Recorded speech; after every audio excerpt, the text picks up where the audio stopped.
name is Esther, a woman who seemed to have it all: wealth, a successful career, and the kind of life many dream of. Yet one thing was missing: love, marriage, a man to call her own. Under mounting pressure from family and society, Esther made a desperate choice.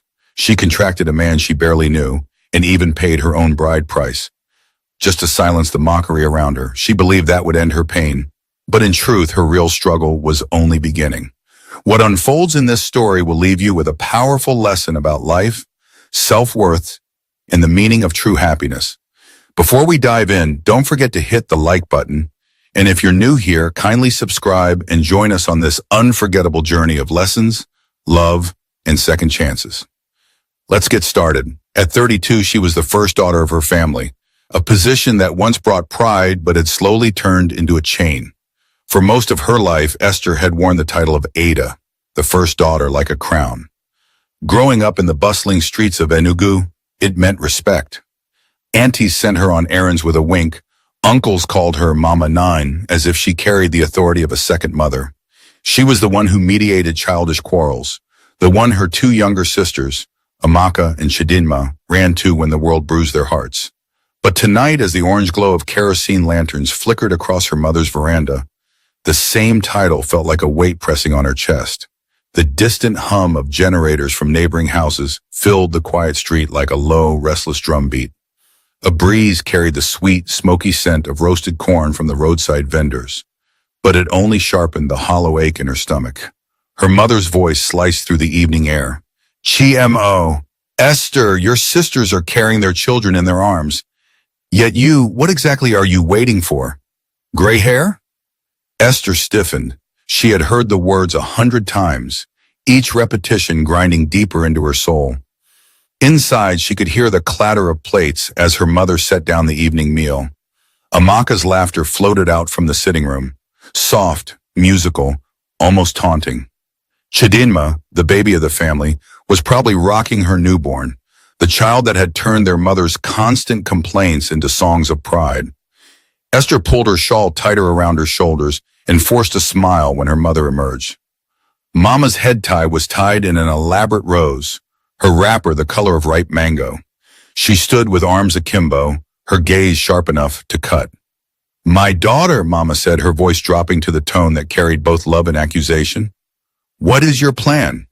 Do you want to live in that big house of yours, all alone, until the walls begin to talk back?"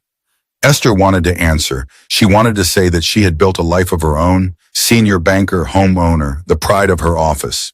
But the words died before they reached her lips. Because no matter how many zeros appeared on her paycheck, no matter how elegant her Camry looked under the evening sun, her mother's eyes saw only an empty finger where a wedding band should be. From the sitting room, Amaka's husband's laughter rolled out like a slow thunder. The sound, once comforting, now burned like pepper on Esther's tongue. Her phone buzzed. A message from her colleague Funmi blinked on the screen. "Girl, when is it our turn to buy aso ebi for your own wedding?" "We are waiting, oh," followed me 3 teasing emojis. Esther's lips tightened. She typed a reply, "Lowell, soon," and erased it before hitting send. What was there to say? She rose and walked to the edge of the veranda. Across the street, children chased each other with glowing fireflies and glass jars, their laughter rising like tiny bells. For a moment, Esther envied their innocence, the way they believed the world would give them everything simply because they wished for it. Behind her, Mama spoke again, softer now. "My daughter, I just want to dance at your wedding before these knees grow too weak." The words, soaked in both love and pressure, landed like stones in Esther's heart. Later that night, lying in the quiet of her bedroom, Esther stared at the ceiling fan spinning lazily above her. Shadows from the moonlight danced on the walls like mocking silhouettes. She thought of the years she had poured into her career, the long nights balancing accounts, the weekends sacrificed for deadlines, the promotions she had fought for and won. She had imagined that success would silence the whispers, but the whispers had grown louder. Friends at the bank teased her over lunch. Aunties at church offered pity disguised as prayers. Even her own reflection seemed to question her worth. As the hum of the generator faded into the early hours of the morning, Esther buried her face in her pillow. The pillow smelled faintly of her lavender body cream, a scent once soothing but now tinged with the sharpness of unshed tears. For the first time in years, she admitted a truth she had long avoided. Despite all her achievements, she felt utterly, achingly alone. And somewhere deep inside, a dangerous thought began to whisper. Maybe marriage is the only way they will finally see me. Maybe marriage is the only way I will finally be enough. The following weeks blurred into one long, exhausting rhythm of polished smiles and private sighs. Esther woke before dawn every day, her alarms slicing through the fragile quiet of the house she had worked so hard to buy. The duplex, her pride, sat at the end of a leafy street in Independence layout, its cream walls and rose gold gates gleaming with success. But inside, the rooms were too still. Each creak of the staircase, each echo of her own footsteps reminded her that she lived alone. She dressed each morning in tailored suits and crisp blouses, her high heels clicking across the marble floor as if to convince herself she belonged to the world she had built. Colleagues at Zenith Bank greeted her with respect. Clients listened when she spoke. On the surface, her life was the dream many prayed for. Yet beneath the smooth, professional mask, something inside her was beginning to crack. During lunch breaks, the chatter of her colleagues became a slow torture. One afternoon, Funmi, the most flamboyant among them, slid into the seat beside her, the aroma of jollof rice and fried plantain clinging to her hair. "Esther, my dear," Funmi said with a mischievous grin, "we are still waiting, oh. When will we wear your aso ebi? I'm tired of only buying for other people's weddings. You are keeping us on suspense." The others at the table burst into laughter. Even the usually reserved Diobi covered her mouth to hide a giggle. Esther forced a smile and lifted her spoon, pretending to be amused. "Don't worry," she said lightly, her voice steady though her chest tightened. "I'll surprise you people." Funmi winked. "Better be Suno. 32 is knocking. Sorry. It has knocked already." The laughter grew louder. Esther managed a dry chuckle, but her fingers trembled slightly as she reached for her glass of water. That evening, she stayed late at the office under the excuse of clearing reports. The fluorescent lights hummed overhead as she stared at her computer screen without really seeing it. Their laughter replayed in her head, sharp and mocking. By the time she drove home, the city had already swallowed itself in night. The streets shimmered with the red glow of brake lights and the distant thrum of Afro beats from roadside bars. In her car, Esther gripped the steering wheel and fought the sudden sting of tears. She hated that her friend's words could wound her so deeply, but loneliness has a way of magnifying every slight. At home, her mother's call came just as she kicked off her heels. "Esther, my daughter," Mama began without greeting, her voice rich with both affection and impatience. "Your sister Chidinma says she might give us another baby next year. Amaka's husband just bought her a new car. And you, how far? Are you even talking to anyone?" "Mama, I'm fine," Esther said, her tone carefully neutral. "Fine is not marriage," her mother replied sharply. "A woman's glory is in her home." "What are you waiting for?" The words landed like blows. Esther mumbled something about being tired and ended the call quickly, her heart pounding. Later, she stood before the large mirror in her bedroom. Her reflection stared back. A beautiful woman with smooth brown skin and eyes that once sparkled with ambition. But tonight, those eyes looked weary, almost haunted. She thought of the years she had given to her career. Long nights chasing promotions. Countless weekends sacrificed for corporate deadlines. She had believed success would shield her from criticism, that a house and a car would silence the whispers. Instead, they had only made the questions sharper. A sudden heaviness settled over her. The silence of the house pressed in, thick and suffocating. She sank onto the edge of her bed, wrapped her arms around herself, and for the first time in years, allowed the tears to come. In church the following Sunday, she sat near the back, her red Bible resting on her lap. The choir's voices rose like a river of praise, but their joy barely reached her. When the preacher spoke of God's timing, she felt the weight of her own impatience like a stone in her chest. When the final hymn began, she could bear it no longer. She slipped out quietly, the echo of her footsteps mixing with the music. Outside, the afternoon sun blazed, but her heart felt cold. By the time she reached her car, her tears had dried, leaving only the ache. She leaned her forehead against the steering wheel and whispered to the empty parking lot, "Lord, why not me? What is wrong with me?" There was no answer, only the distant sound of children laughing somewhere beyond the church walls. That night, lying in bed, Esther stared at the slow whirl of the ceiling fan and felt the edges of her once bright spirit begin to fray. The pressure from her mother, the teasing of her friends, the silent judgment of society. Each one was a drop of water wearing away the rock of her confidence. For the first time, a dark, dangerous thought began to form, quiet but persistent. Maybe I need to force my own miracle. Maybe waiting is no longer an option. The following Monday began like any other, alarm at 5:30, the soft hiss of her shower, the clack of her heels against the polished marble floor. But something inside Esther had shifted. The weariness she carried was heavier than usual, her reflection in the mirror more haunted. Her colleagues noticed the change. At lunch, when Funmi teased her again about marriage, Esther did not even attempt to smile. Instead, she stirred her rice absently and changed the topic. Deep inside, a quiet storm had started to gather, an impatience she could no longer silence. That evening, when the bank's heavy glass doors closed behind her, she drove aimlessly through Enugu's winding streets. The city, alive with neon lights and the rumble of Kiki Napep engines, felt like a cruel reminder of her solitude. Couples walked hand in hand on the sidewalks. Laughter spilled from roadside bars. Every sound seemed to mock the hollow space beside her in the car. By the time she reached her duplex, a strange clarity had settled over her. She was tired of the whispers, the pitying glances, the endless cycle of prayers and blind dates that went nowhere. That night, she sat on her living room sofa, the blue light of the television flickering across her face. The program played, but she did not hear it. Her mother's voice replayed in her head. A woman's glory is in her home. Her friend's laughter echoed, sharp and unkind. The decision came like a sudden gust of wind. If the world will not give me marriage, I will take it. It was reckless. It was unthinkable. Yet the thought brought a strange, bitter relief. The next day, Esther confided in no one. She simply went through the motions at work, but her mind was elsewhere, calculating, searching. Who could she trust with such a dangerous idea? Who would even understand?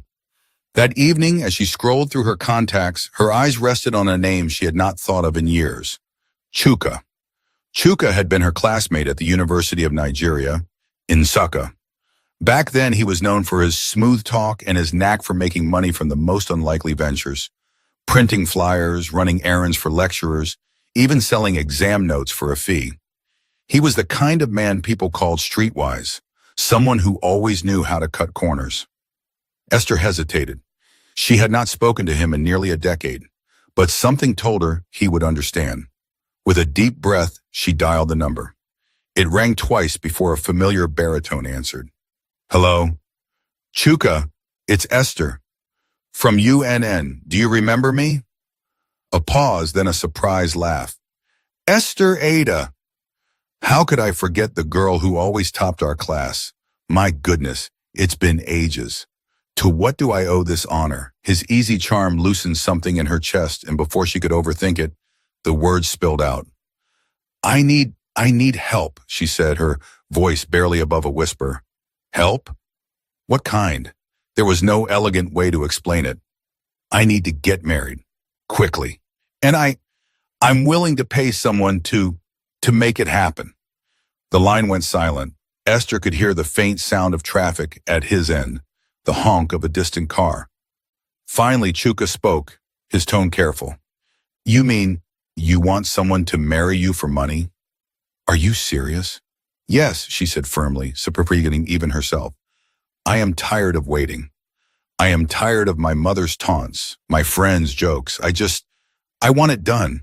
I will provide the money for the bride price. You only need to— Esther, he interrupted gently. This is not a small thing.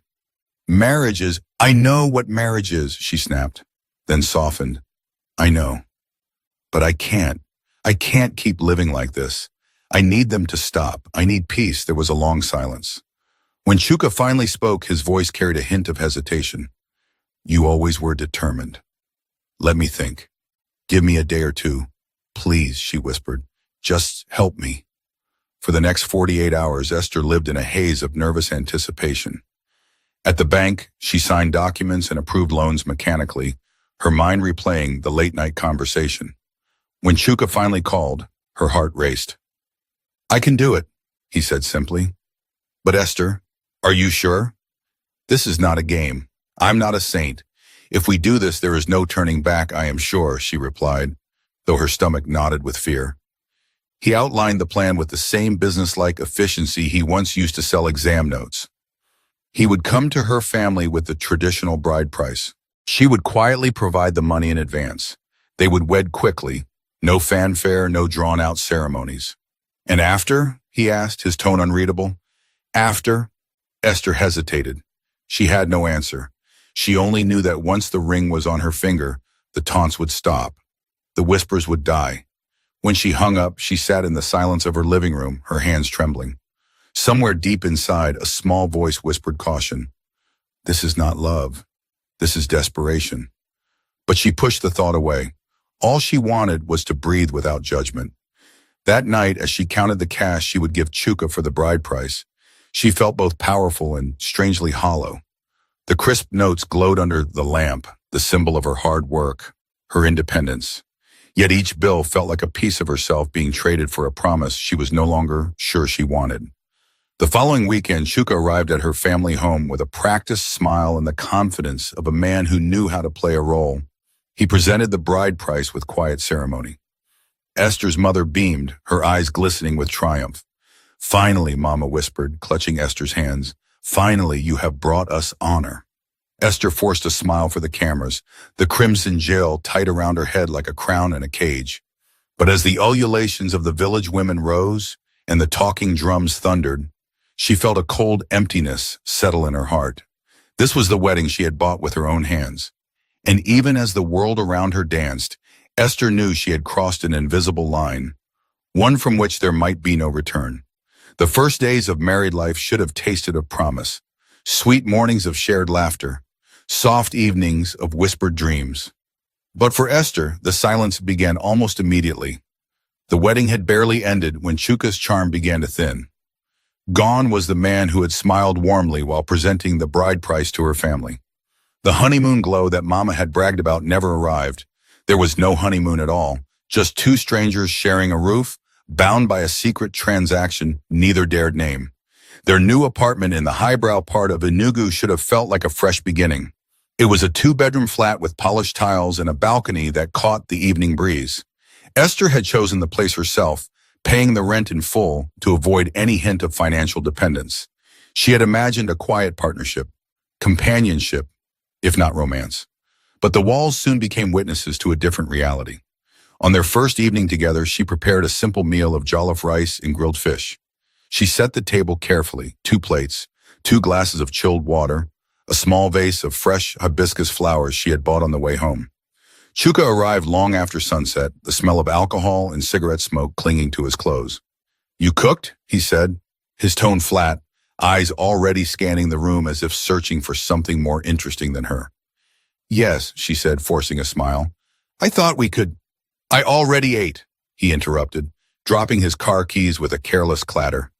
Without another word, he disappeared into the bedroom, leaving her alone with the untouched meal and the wilting flowers. Esther sat at the table long after the food grew cold, the ticking of the wall clock louder with each passing second. The pattern soon repeated itself. Chuka came and went like a passing shadow. Some nights he returned long after midnight, his phone buzzing with messages he hid quickly when she entered the room. On other nights he didn't return at all. When she asked gentle questions, "Are you okay? Where were you?" he met her with a smirk or a cold shrug. You wanted a husband, Abi? He said one evening, eyes hard as glass. You have one now. Why the interrogation? Stop acting like my mother. The words stung, but Esther swallowed her hurt. She had chosen this path, hadn't she? She had paid the price, literally, for the ring on her finger. To admit regret felt like a betrayal of the very reason she had forced this marriage. To silence her mother's taunts, her friends' laughter, her own growing fear of being left behind. She told no one of her pain. When her mother called, Esther kept her voice light. Mama, we are fine, she lied. Chuka is a good man. Work is just keeping him busy. Mama's delighted sigh on the other end only deepened the ache in her chest. At the bank, her colleagues gushed over her new status. Mrs. Chuka, Funmi teased, dragging the title like a sweet melody. How is married life? We expect wedding photos, oh. Esther smiled, her mask flawless. Married life is beautiful, she said. The lie tasted bitter, but she told it again and again until even she almost believed it. Yet every evening the truth awaited her, a quiet apartment, an untouched dinner, and the fading scent of Chuka's cologne lingering like a warning. 2 months into the marriage, the tension deepened. Chuka stopped pretending altogether. He no longer tried to hide his phone conversations. Esther would wake at night to hear him murmuring to someone, his voice low and intimate. When she confronted him gently, "Who were you speaking to?" he gave a short laugh. "Esther, I beg, don't start. I'm not a prisoner." The next day he left for an entire weekend without explanation. Loneliness wrapped itself around Esther like a heavy shawl. The house she had once filled with dreams now felt like a prison of her own making. She spent long hours staring out of the balcony, watching couples stroll beneath the streetlights, their laughter floating up like a cruel echo of what she had hoped for. The quiet, once comforting, now pressed against her like an invisible weight. Her heart, once desperate for the companionship of marriage, began to whisper a truth she was not ready to admit. She had traded her peace for an illusion. She had bought a wedding, but not a marriage. And with each passing by, the stranger she had chosen to call husband revealed just how costly that bargain would become. The Friday evening began with a sky streaked in gold and crimson, the kind of Enugu sunset that usually calmed Esther after a long day. But as she drove home from the bank, an inexplicable unease clung to her like the heavy harmattan dust. The streets were alive with the familiar sounds of weekend anticipation. Hawkers calling out their wares, the rhythmic buzz of Okada engines, the distant beats of highlife music. But none of it eased the restless knot in her chest. Traffic crawled along Zik Avenue. Esther drummed her fingers on the steering wheel, her mind replaying the small signs she had tried to ignore for weeks. The late-night calls Chuka ended abruptly when she entered the room. The strange perfume lingering on his shirts, a scent too floral to be mistaken for anything else. The sudden silences when she asked about his weekend plans. At first, she had swallowed her suspicions, convincing herself that she was merely paranoid, that this was just the stress of marriage adjusting. But tonight, the silence of the house loomed in her imagination like a dark question. When she finally turned into their compound, the gates creaked open slowly. Chuka's car was parked at an odd angle, as though he had driven in with careless haste. Her heart skipped. Inside, the apartment was strangely alive. The hallway light glowed faintly. Faint laughter, often unmistakably feminine, drifted from the direction of the bedroom. Esther froze. For a second, she thought it might be the television, but there was no accompanying hum of a screen, only that teasing, lilting laugh that did not belong in her home. Her pulse thundered. Every sense sharpened. The faint fragrance of an unfamiliar perfume hung in the air. Jasmine, sweet and heavy. The sound of a bed spring creaked lightly. She moved toward the bedroom, each step slow and deliberate. Her shoes barely whispered against the polished tiles, but inside her chest, her heartbeat roared like a drum. The door was slightly ajar. Through the narrow gap, she caught a flash of movement. Chuka's broad back, shirt half-buttoned, leaning close to a woman who sat cross-legged on their bed. The woman's hair spilled like a dark waterfall across the pillow, her lips curved in a bold, mocking smile. For a heartbeat, Esther could not breathe. The room tilted, the world shrank to the sound of their laughter and the sight of her husband's hand resting possessively on the stranger's thigh. She pushed the door open with a sudden force. The woman gasped and scrambled back. Chuka spun around, his face draining of color. "Esther, wait, it's not what you think," he stammered, eyes wide with the panic of a child caught in a lie. The other woman, bold a moment ago, now looked away, biting her lip to hide a smirk. Esther's voice was low, almost calm, but it trembled with an anger so deep it frightened even her. "Not what I think? Chuka, what exactly am I supposed to think?" He stepped forward, reaching for her arm. "Listen, please, this is just a friend. She flinched back, her eyes blazing. A friend? On our bed? At this hour? The silence that followed was deafening. The woman gathered her bag and slipped past Esther without a word, her high heels clicking like tiny hammers against the floor tiles. The scent of her perfume lingered long after she disappeared through the front door. Esther turned back to Chuka, her breath ragged. He opened his mouth, then closed it again, words failing him. For a moment, she saw not the man she had paid to marry her, but a stranger whose betrayal felt like a knife. Something inside her snapped, not in a storm of tears, but in a quiet, irrevocable break. Without another word, she turned and walked out of the bedroom. Her heels struck the floor like gunshots, each step a declaration. She entered the living room, grabbed her handbag, and stood by the door. "Esther, wait," Chuka pleaded, his voice cracking. "It was a mistake. Please, don't." She spun around, her eyes cold and clear. "A mistake? No, Chuka. This is exactly what we built. A lie, a transaction, and I will not live inside a lie." For a long second, neither of them moved. The only sound was the steady tick of the wall clock, marking the end of something that had never truly begun. Esther stepped out into the night, the warm breeze of Enugu brushing against her face like a final benediction. She did not cry. She did not shout. She simply walked to her car, her heart pounding with a clarity she had not felt in months. As she drove away, the city lights blurred through the windshield. The hurt was sharp, yes, but beneath it pulsed something stronger. Relief, the illusion of marriage had crumbled, and with its ruins came a single, powerful truth. She would never again trade her peace for the empty approval of others. The night after the betrayal stretched on without mercy. Esther lay awake in her old childhood bedroom at her mother's house, staring at the faint cracks that spiderwebbed across the familiar ceiling. The walls that had once whispered comfort now echoed only the noise of her thoughts. Memories of the evening replayed with cruel precision. Chuka's startled face, the mocking scent of the other woman's perfume, the quick click of high heels leaving her home. By dawn, her body ached from a sleepless vigil. A pale streak of morning light crept through the curtains, but it brought no peace. Instead, it sharpened the decision that had been forming in the restless dark. This was the end. She returned to the apartment after sunrise, her Camry slicing through the quiet streets of Enugu like a solitary arrow. The city was still half asleep. Only a few early vendors stirred, their soft calls for bread and akara rising like a lament. Chuka was sitting in the living room when she walked in. His shirt was wrinkled, his eyes red with fatigue or guilt. She couldn't tell. The air smelled faintly of a stale cologne and the jasmine perfume that no amount of open windows could chase away. "Esther," he began, rising quickly, "please, let's talk." She closed the door behind her with deliberate calm. Her handbag slid from her shoulder onto the couch with a soft thud. "There is nothing to talk about," she said, her voice level, almost frightening in its steadiness. He flinched at her tone. "It was a mistake. Stop." She raised a hand and he fell silent. "Do not insult me with excuses. We both know what this marriage is. It was never built on love.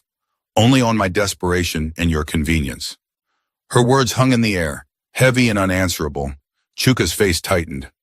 "So what now? You want to throw everything away because of one night? One night?" Her laugh was dry, brittle. "This has been building for months. Your late night calls, your disappearances, the way you look at me as if I am a stranger in my own house." He stepped closer, reaching out, but she moved back. "Esther, people will talk. Your mother? Let them talk," she cut in, her eyes bright with a fierce clarity. "For too long I have lived for their talk, for the whispers, for the gossip, for the approval of those who will never live my life. I am done." For the first time since she had met him again, Chuka looked truly lost. He opened his mouth, then shut it, words dying on his tongue. Without another word, Esther went to the bedroom. She pulled an overnight bag from the wardrobe and began to pack. Each folded blouse, each neatly placed pair of shoes felt like a piece of her old self being reclaimed. Her movements were calm, almost ceremonial. The quiet rustle of fabric sounded like freedom. Chuka lingered in the doorway, leaning heavily against the frame. "Esther, you can't just leave." "I can," she replied without looking up. "And I will." Her voice, steady and unshaken, was the sound of a door closing, not just the door of the apartment, but of the mistake she had once called marriage. That afternoon, she stood before a weary clerk in the Enugu High Court. The smell of old paper and fading ink filled the air. Outside, the sun blazed, unbothered by human sorrow. "I want to file for divorce," she said. The clerk barely looked up, his hands moving with the practiced boredom of someone who had heard every kind of heartbreak. He stamped the forms with a dull, final thud. The sound echoed through Esther like a bell of release. When she stepped back into the street, a breeze lifted the hem of her skirt, and the dust swirled gently around her shoes. For the first time in many months, her chest felt light. The heavy yoke of fear of loneliness, of gossip, of being the last unmarried daughter, slipped away like an old skin. She thought of the quiet nights spent yearning for a ring, of the laughter of her colleagues, of her mother's sharp words. All of it seemed distant now, like a play whose final act had ended. Esther drew a long breath. The air smelled of roasted corn from a nearby vendor, warm and sweet. She had once believed marriage was the measure of a woman. Now she knew better. Peace was the true prize, and she had just reclaimed it.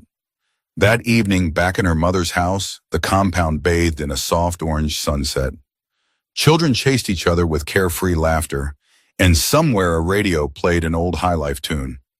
Esther sat quietly on the veranda, her face turned toward the fading light. For the first time in years, she felt no need to hide behind smiles or explanations. She was not a failure. She was not broken. She was free. The weeks that followed the divorce were a strange mixture of ache and awakening. At first, Esther moved through the days as though she were made of glass.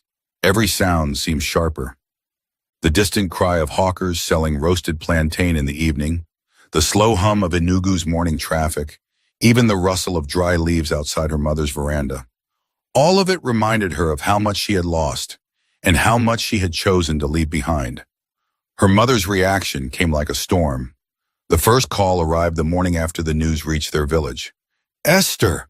Mama's voice cracked through the phone like a whip. "What is this I am hearing? You left your husband? Do you want to bring shame to this family? Do you know what people are saying?" Esther held the phone against her ear and closed her eyes. The accusations, once capable of slicing her heart open, now felt strangely distant, like thunder rolling on the horizon. "Mama," she said gently, "I did not leave a husband.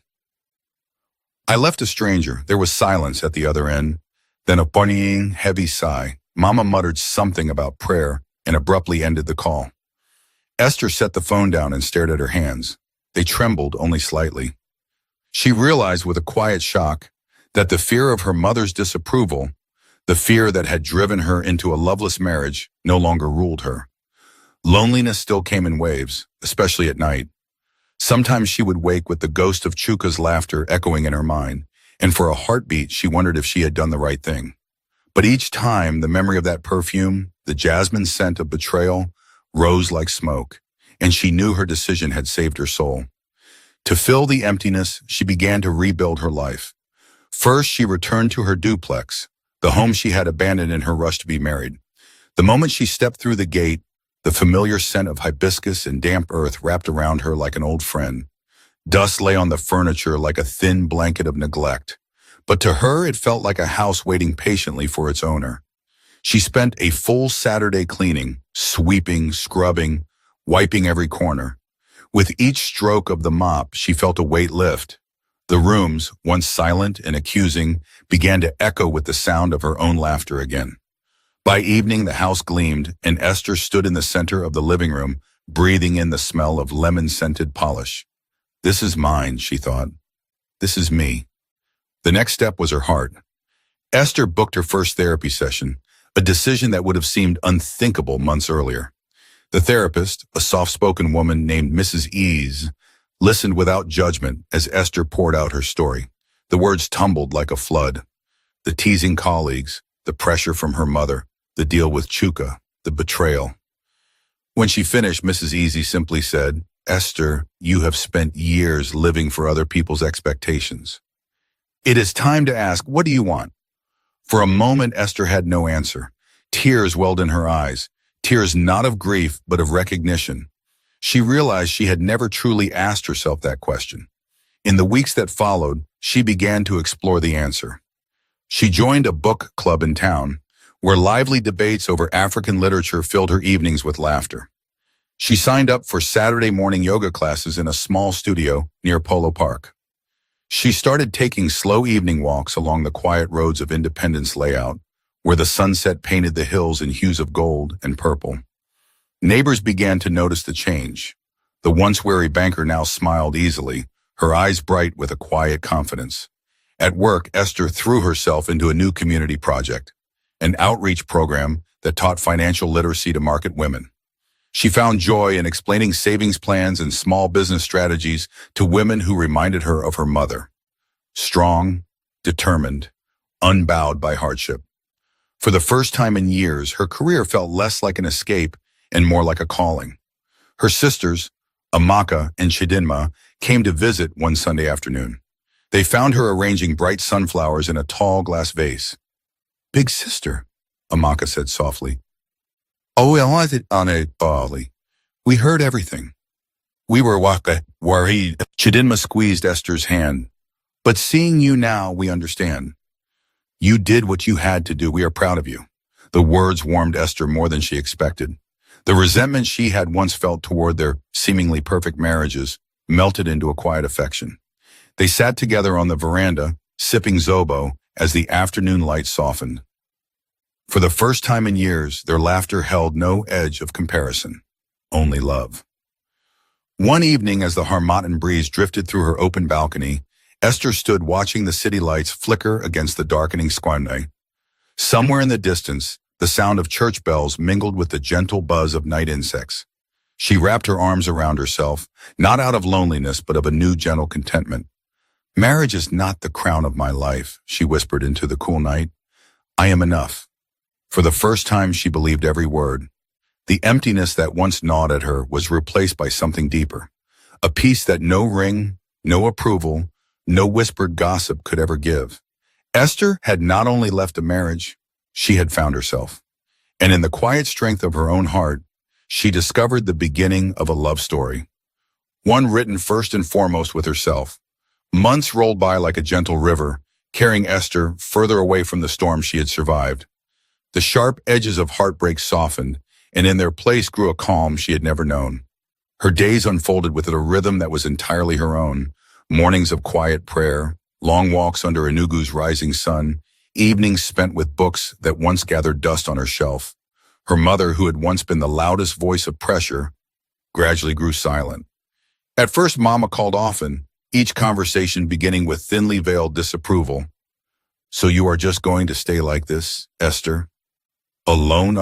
But as weeks turned into months and she saw her daughter's eyes glow with a new kind of light, Mama's tone softened.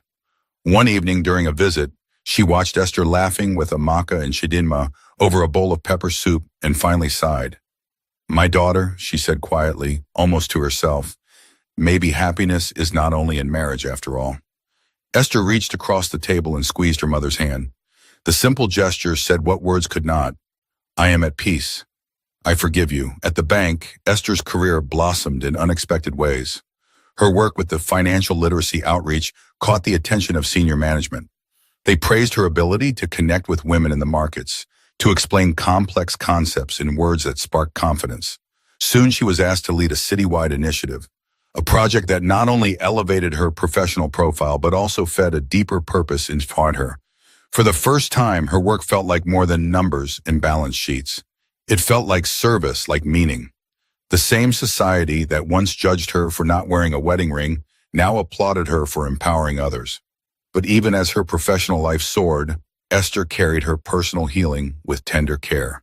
She no longer rushed to fill the quiet of her evenings.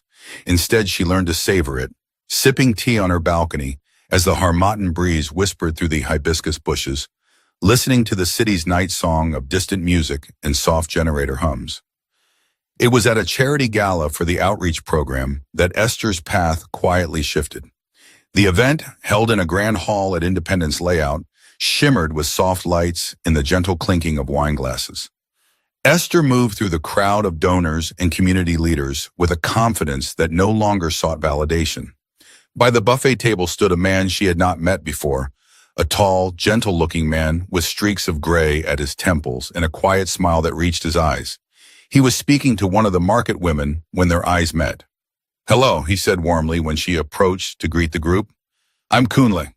I volunteer with the Orphanage Project." His voice carried no arrogance, only a calm sincerity that immediately disarmed her. They began to talk, first about the outreach, then about books, music, and the simple joys of travel within Nigeria. Kunle, a widower and father of one grown son, spoke with the ease of someone who had known both loss and growth. For hours they moved through the gala in quiet conversation, oblivious to the chatter around them. There was no flirtation heavy with urgency, no probing questions about timelines or marriage. Just two souls, sharing stories like old friends meeting after a long journey. As the night waned, Kunle smiled gently. "You carry strength like a song," he said. "It is rare and beautiful." The words settled over her like a soft blessing. For the first time in years, Esther felt no panic, no invisible clock ticking. She felt only the quiet recognition of someone who saw her for who she truly was, whole and unbroken. Later that night, back in her duplex, Esther stood on her balcony beneath a sky scattered with stars. The city lights twinkled like distant fires, and the cool breeze lifted the hem of her dress. She thought of the woman she had been a year ago, desperate for approval, willing to buy a marriage just to silence the world. Now she smiled, a slow, confident smile that came from deep within. She did not know what tomorrow would bring with Kunle or with anyone, and for the first time she understood that she didn't need to know. Love, if it came again, would be a gift, not a trophy, a gentle surprise, not a desperate pursuit. Esther pressed her palms together and whispered a quiet prayer of gratitude. She was no longer the woman chained by society's expectations. She was the author of her own story, strong, whole, and free. Marriage, she now knew, was not the ultimate crown of life. The truest victory was this: to love herself enough to wait for love to come naturally or to thrive even if it never did. Moral lesson: never let society's pressure dictate the rhythm of your life.